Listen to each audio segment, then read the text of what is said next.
সিদিনা আমাৰ ঘৰলৈ বন্ধু আহিল। এসাঁজ খালে ঘৰলৈ গ'ল।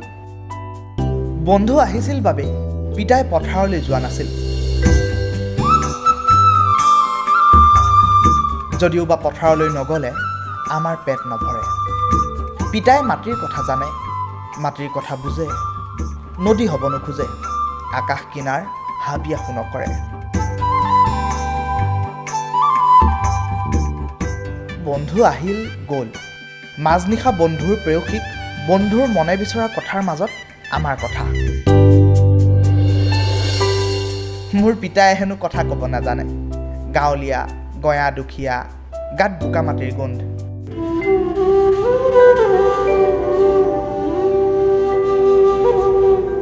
বন্ধুৰ কথাত যদিও আছিল ইটিকিঙৰ ৰং, তথাপিও বন্ধুক মই বেয়া পোৱা নাই, নাপাওঁ।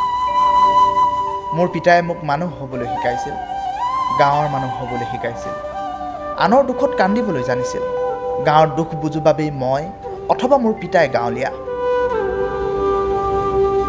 মাটিৰ বুকুত সপোন দেখো বাবেই আমাৰ গাটো আলতীয়া মাটিৰ ফৰফৰীয়া গোন্ধ। মোৰ পিতাই আনৰ পিতাইকো নিজৰ পিতাই বুলিবলৈ শিকাইছিল। আনৰ দুখত হাঁহিবলৈ শিকোৱা নাছিল, যিহেতু গাঁৱৰ দুখত পিতাই লঘোণে থাকি গাঁৱৰ মানুহক এসাঁজ খুৱাব জানিছিল। সেই বন্ধুৱে নুবুজা নজনা পিতাইজন মোৰ আপোন পিতাই।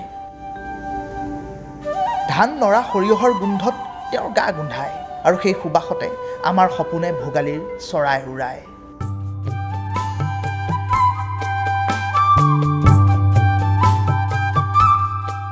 মোৰ পিতাই বন্ধুৰ পিতাই নহয় যদিও বন্ধুৰ পিতাই কিন্তু মোৰ পিতাই। মোৰ পিতাই কেৱল মোৰ পিতাই নহয়, মোৰ পিতাই আমাৰ পিতাই। কথা নিবিড় অনুৰাগ মানস, পাঠ ঋতুমেধি।